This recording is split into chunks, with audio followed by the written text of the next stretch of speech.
For me, the most exciting thing about photography is being able to tell a story in one frame. This chapter is about storytelling, and storytelling is the umbrella that hangs over everything that I've taught you up to now. All the decisions about light, focus, composition, how to interact with your subjects, all of this stuff is fed by the story you want to tell. I walk into a room and there's a window light. If I want to take a romantic picture of someone, I might put them backed onto the window light so the light wraps around them and exposed for their shadows, creating a really romantic glow. If I wanted to tell a spooky story, I may put a desk lamp on the floor and point it up at them. If I want to tell a sad story, I might do something that try and direct my subjects to be more insular, more into themselves. So the story dictates all your actions as a photographer. And the story on top of all these other pieces all have to be thought through in a split second.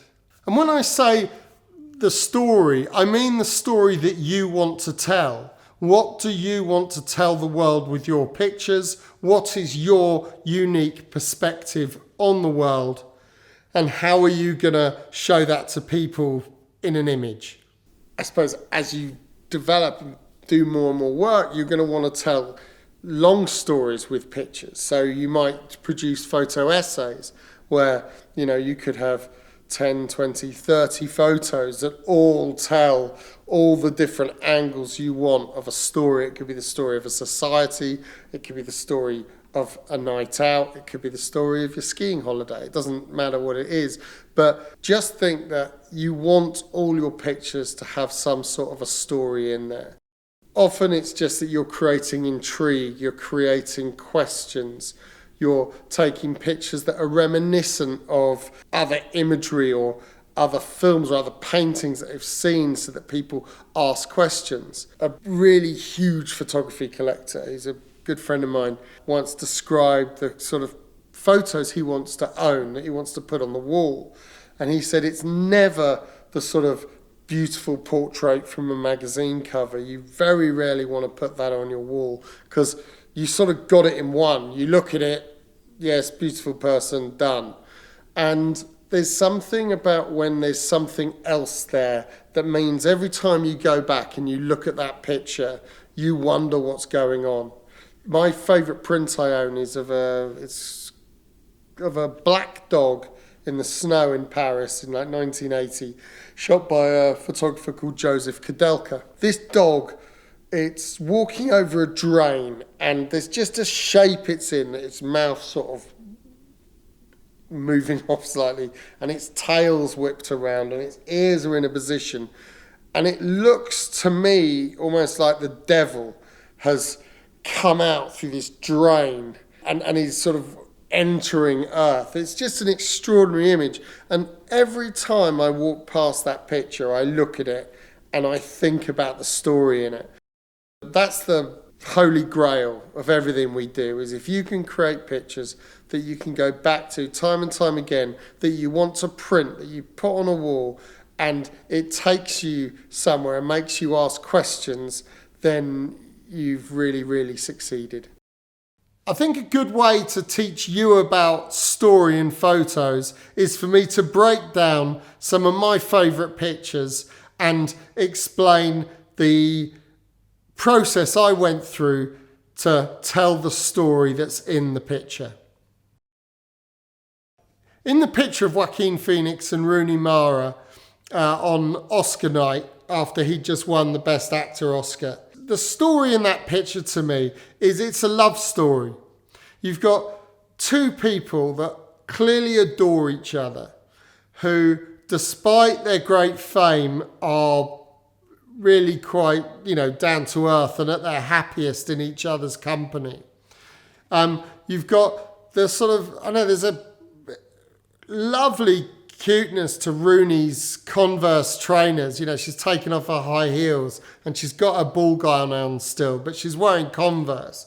And they're just chomping into these vegan burgers. There's a lightness to the picture and an authenticity to the picture, which has, you know, mixed with a newsworthiness. You know, I released that photo, you know, within 10 minutes of taking it, which was probably 2 hours after he won his Oscar. So there was an added element of a newsworthiness to that picture that made it super successful because it went so viral and it got seen. Well, certainly on social media, by far the most popular photo I've ever taken in my career. And certainly for me, a big achievement for me in a picture is when lots of people see it. Yeah, that's why we do what we do.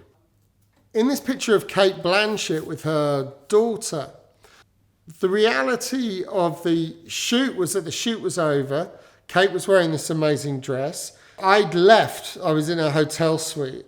And, you know, in general, you just don't photograph actors' kids. So I'd walked away, and actually Cate's daughter started playing under her dress without, you know, I was away from it at this point. And she was like, oh my God, get Greg back. This is a brilliant picture. We came back and we set up this shot. And I say we set it up. There's only so much setting up you can do with a child, but they just played together and I was just there to capture it. What the photo actually does, though, it tells the story of motherhood, of a working mother. Obviously, the glamour of the dress, the glamour of Cate, and the fact Cate is a movie star. But what you really see is a mum who's balancing her work with being a mother. And so that's the overarching story. And again, it's why it's been one of my most successful pictures, is because working mums around the world responded to it. There's this photo of Melissa McCarthy, Leslie Bibb and Sam Rockwell. And they're on the red carpet at the Oscars. And it's just a supremely cheeky moment. Melissa McCarthy just looks like that naughty kid from the schoolyard. In fact, they all do, but she's the ringleader. And with her eyes darting off to the side, you've taken sort of one of the most glamorous events in the world and sort of found these sort of three cheeky artists in amongst it, sort of not taking it too seriously and really having fun with it. So for me, that story is about camaraderie and it's about irreverence. And it just makes me smile every time I look at it. And if you can do that to people, that's really successful. There's a photo I did of Ana de Armas in Los Angeles eating a hot dog, holding a bottle of Coke.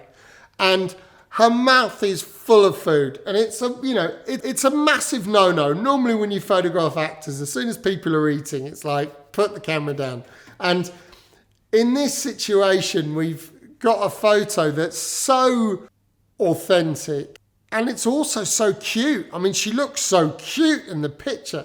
You know, there's nothing off-putting about it. It just looks like a friend is looking at a friend while chewing a hot dog.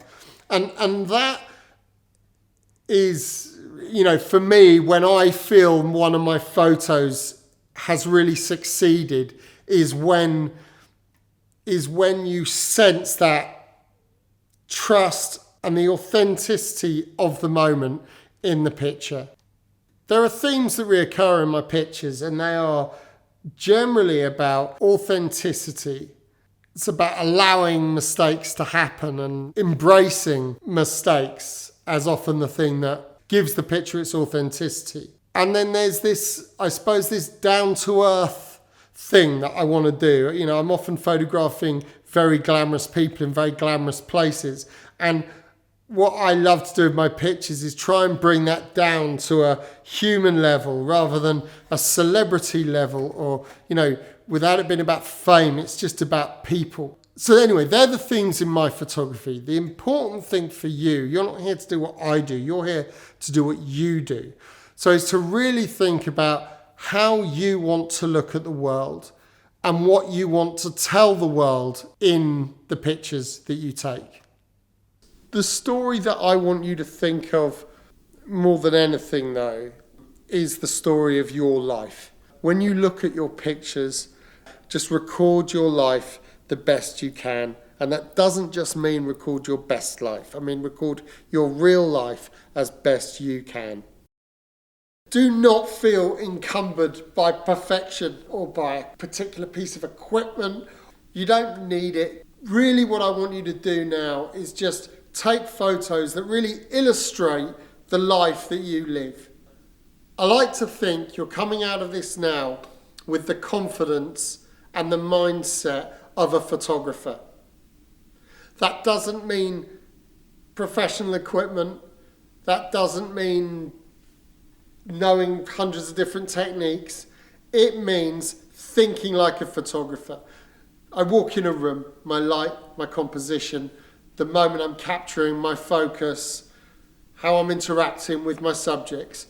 All of that should be coming more and more natural to you. And the more that you practice, the more you find that you'll be making all those calculations in split seconds, taking stronger and stronger and stronger pictures. Good luck.